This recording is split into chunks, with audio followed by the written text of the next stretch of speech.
Bonjour chers élèves et bienvenue à tous les élèves qui suivent le cours de trigonométrie. Dans cette vidéo, on va percer quelques mystères de cette trigonométrie et on va essayer de démontrer les relations essentielles. Et on va commencer par la relation principale qui est cos A moins B est égal à cos A cos B plus sin A sin B. On va voir que c'est une conséquence directe de la définition d'un produit scalaire. Comment cela? Rappelons le cercle trigonométrique. Je prends deux points du cercle, un point A et un point B. Le point A est repéré par l'angle A, le point B est repéré par l'angle B. Bien sûr, vous savez que ça c'est l'axe des cosinus, ça c'est l'axe des sinus. Les coordonnées de A sont cos A sin A, donc je l'ai noté ici, cos A sin A, et les coordonnées de B sont cos B sin B. Le module de OA est égal au module de OB est égal à 1. Bien. L'angle maintenant entre OA et OB, c'est cet angle-là. Celui-là est égal à quoi? Est égal à l'angle rouge moins l'angle bleu, qui donc c'est B moins A. Si on fait le produit scalaire, OA scalaire OB, vous avez deux définitions du produit scalaire. Soit le module de OA, fois le module de OB, fois le cosinus de l'angle entre OA et OB qui est B moins A. Donc voilà, cosinus de B moins A, mais comme cosinus est une fonction impaire, c'est aussi cosinus de A moins B. Et vous avez l'autre définition, c'est XA fois XB plus YA fois YB. Donc c'est cos A cos B plus sin A sin B. Voilà. Donc les deux sont égaux. Donc cos A moins B, c'est cos A cos B plus sin A sin B. Donc voilà la démonstration de la première relation. Vous voyez que c'est une conséquence directe de la définition du produit scalaire. Et c'est celle-là qu'on va utiliser pour démontrer toutes les autres relations. Si je veux par exemple cosinus de A moins B, j'applique toujours cette formule. Il suffit de remarquer quoi? Que moins B, A plus B, je peux l'écrire A moins B. Donc je remplace dans cette expression-là, moins B, dans cette expression-là, bien sûr, moins B, B par moins B. Et donc je vais avoir cosinus de A plus B, cos A cos de moins B, qui est cosinus B, plus sinus A, sinus de moins B. Or, sinus de moins B, c'est moins sinus B. Pourquoi? Parce que sinus, c'est une fonction impaire. Donc, sinus de moins X, c'est moins sinus X. C'est égal à moins sinus X. Un moins sinus X. D'accord? Et voilà, donc, vous voyez que celle-là se déduit, cette relation se déduit facilement de celle-là en remplaçant juste plus B par moins B. Bien. Maintenant, je connais cos A moins B, je connais cos A plus B, je veux sinus A plus B, sinus A moins B. Comment passer de cosinus à sinus? Très facile, vous savez que cosinus de pi sur 2 moins A, c'est égal à sinus de A. Donc, si je veux sinus de A plus B, je dois chercher cosinus de pi sur 2 moins A plus B. Voilà. Donc, je veux, par exemple, sinus de A moins B. Donc, sinus de A moins B, c'est cosinus de pi sur 2 moins A moins B. A moins B, maintenant, c'est un angle grand A. Bien, maintenant, ce sinus de A moins B, je vais le calculer en utilisant les formules que j'ai déjà démontrées. Donc, vous avez pi sur 2 moins A moins B, le moins avec le moins, c'est plus.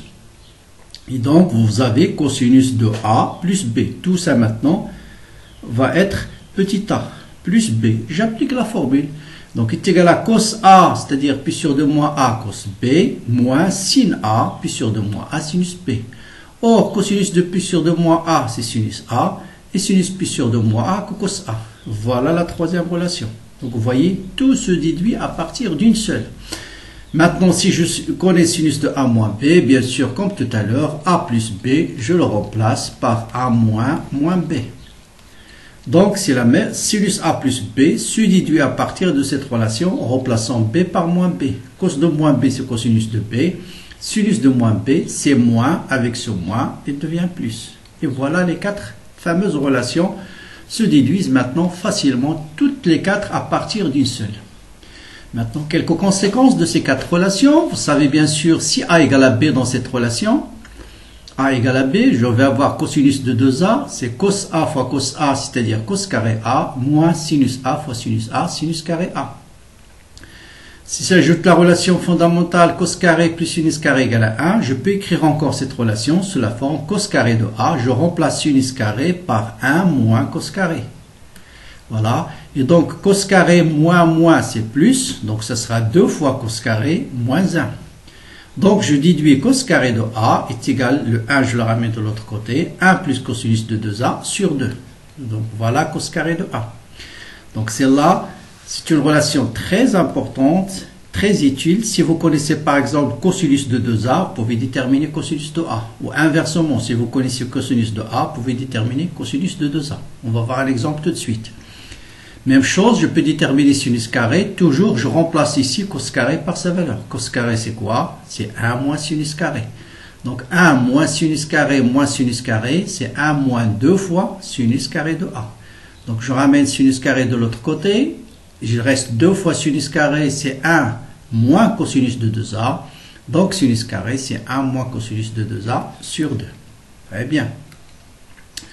Voilà une petite application. On me dit de calculer cosinus de pi sur 8.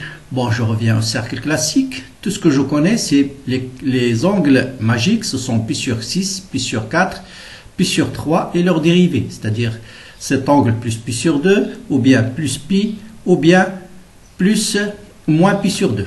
Donc, plus pi sur 2, par exemple, pi moins pi sur 3, ça me donne 2 pi sur 3. Pi moins pi sur 6, 5 pi sur 6. Pi sur 3 plus pi, ça me donne combien? 4 pi sur 3. Pi sur 6 plus pi, ça me donne 7 pi sur 6. Tout ça, je peux les déduire facilement à partir du cercle. Mais pi sur 8 n'apparaît pas. Donc, je dois faire apparaître soit pi sur 6, soit pi sur 4, soit pi sur 3, soit leur dérivé. C'est-à-dire plus pi ou bien moins pi sur 2, et ainsi de suite. Bien. Qu'est-ce que je remarque? Que pi sur 4, c'est la moitié de pi sur 8. Donc, je dois penser à la relation qui permet de lier cosinus A à cosinus de 2A. C'est cette fameuse relation. Cosinus de 2A, c'est cosinus carré de A, c'est 1 plus cosinus de 2A sur 2. Donc, je peux écrire, j'applique cette formule, c'est 1 plus cosinus, 2 fois pi sur 8, c'est pi sur 4, le tout sur 2. Cosinus de pi sur 4, c'est connu, c'est 1 racine de 2 sur 2, le tout sur 2. Donc, ça me donne 1 plus, 2 fois plutôt, 2, je mets mon dénominateur, 2 plus racine de 2 sur 4. Donc, cosinus, je passe à la racine carrée de pi sur 8, ça sera égal à plus ou moins, toujours, les deux, j'ai pour le moment deux solutions, racine carrée de 2 plus racine de 2 sur 4, que je peux écrire, puisque racine de 4 égale à 2, plus ou moins, racine carrée de 2 plus racine de 2 sur 2.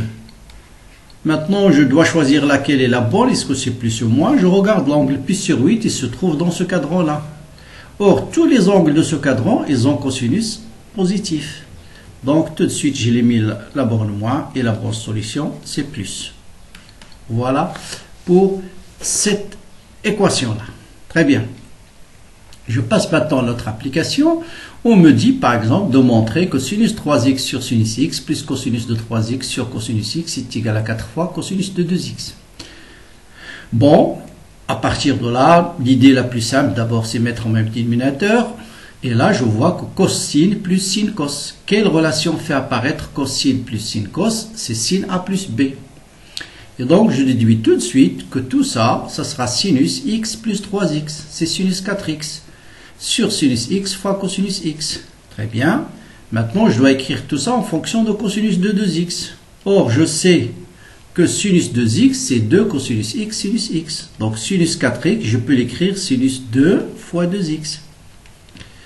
Sur, pardon, et là, vous avez cosinus x sinus x, et sinus 2x sur 2. Donc, sinus 2x sur 2.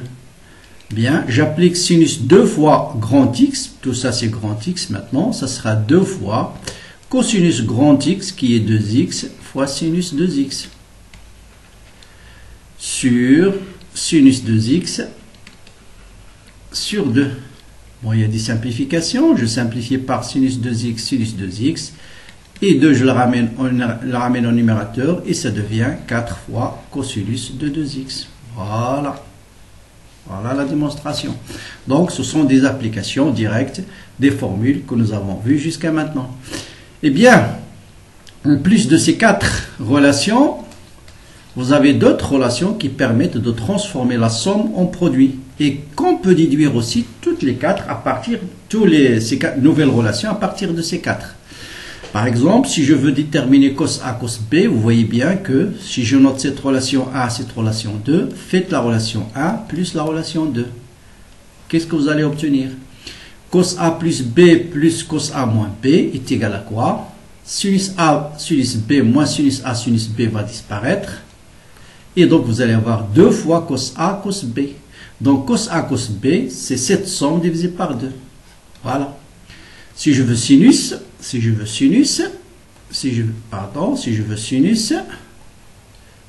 je fais cette fois-ci l'inverse. Je fais la relation 1 moins la relation 2. Moins 2. Donc, si je fais 1 moins 2, j'ai cos A moins B moins cos A plus B ici. Plus B. D'accord? Très bien. Qu'est-ce qu'il va me donner? Cos, cos moins cos, cos va disparaître. Et sin, sin, moins avec moins, c'est 2 fois. Donc, je divise par 1,5. Voilà cette relation-là. Donc, vous voyez, c'est une conséquence directe de ça. Maintenant, à partir de celle-là, je peux déduire cette relation-là, qui, elle, transforme une somme en un produit, tout simplement par un changement de variable. Je pose P égale à A plus B et Q égale à A moins B. Donc, j'ai petit a est égal à quoi? Est égal à P. Si vous faites P plus Q sur 2, vous allez trouver A. Et si vous et Q et petit b est égal à quoi? Est égal à P moins Q sur 2. Très bien. Donc, j'ai cos A, cos B, c'est-à-dire cos P plus Q sur 2 fois cos P moins Q sur 2. Ce terme est égal à quoi? Est égal à 1,5. Cos A plus B c'est P. Voilà, cos de P. Donc, ce 2-là, je peux le ramener de ce côté-là. 1,5. Cosinus de P, qui est A plus B. Et cos A moins B, c'est Q. Et là, vous voyez bien, avec ce changement, cette relation devient tout simplement celle-là. Donc, même chose, même changement de variable. Sinus A, sinus B. Hein? D'accord? Sinus A, sinus B. J'utilise... donc, toujours, sinus A, c'est sinus P plus Q sur 2, il est là, fois sinus B, sinus P moins Q sur 2, il est là, est égal à quoi? Est égal à 1,5. Cosinus de A moins B, c'est-à-dire cosinus de Q, voilà, moins cosinus de A plus B, cosinus de P. Donc, vous voyez, cosinus de Q moins cosinus de P, mais pour avoir cosinus de P moins Q, c'est pourquoi vous avez un signe moins ici. Donc, vous voyez qu'avec ce changement de variable, ces deux relations deviennent facilement ces deux relations-là. Très bien. Passons enfin à un autre exercice d'application. On nous dit par exemple de montrer que cosinus de 4x moins 2 fois cosinus de 3x plus cosinus de 2x est égal à 2 fois cosinus de 3x facteur de cosinus de x moins 1. Pas difficile. Première chose, remarquez que j'ai cosinus de 3x, cosinus 3x. Donc celui-là, je le laisse tranquille. Donc, je réécris cosinus 4x plus cosinus de 2x moins 2 fois cosinus de 3x. J'ai cos A plus cos B. J'applique la relation que je viens de démontrer. Donc, c'est 2 fois cosinus de A plus B sur 2, 4x plus 2x, 6x plus 2, c'est 3x, fois cosinus A moins B sur 2, 4 moins 2, c'est 2, divisé par 2, c'est x. Cosinus de x moins 2 fois cosinus de 3x. Maintenant, je vais mettre 2 cosinus de 3x en facteur et ça devient cosinus de x en moins 1. C'est pas magique la trigonométrie. Voilà la démonstration. On va analyser un dernier exemple. Montrons que 1 moins cosinus de 4x égale à 8 sinus carré de x cos carré de x. Allons-y. Donc 1 moins cosinus de 4x est égal à 1 moins cosinus de 4x, je peux l'écrire cosinus de 2 fois 2x. Et là, je pense à la relation 1 moins cosinus 2 alpha sur 2. Ça, c'est égal à quoi? Ça, c'est sinus carré alpha. Donc ça, c'est égal à 2 fois sinus carré de alpha qui est égal ici à 2x. Sinus carré de 2x. Maintenant, je sais que sinus de 2x est égal à 2 fois cosinus x sinus x. Et voilà, le boulot est fait. Donc 2 fois sinus carré de 2x. Donc c'est sinus 2x le tout au carré. Donc est égal à 2 fois multiplié par 2 fois cosinus de x fois sinus de x le tout au carré. Et ça me donne bien 8 cos carré de x sin carré de x. Sinus carré de x. Voilà. Donc voilà, on arrête ici pour cette deuxième vidéo sur la trigonométrie. J'espère que vous avez appris comment on retrouve ces différentes formules avec quelques exemples d'application. Bon courage, bonne continuation et à bientôt.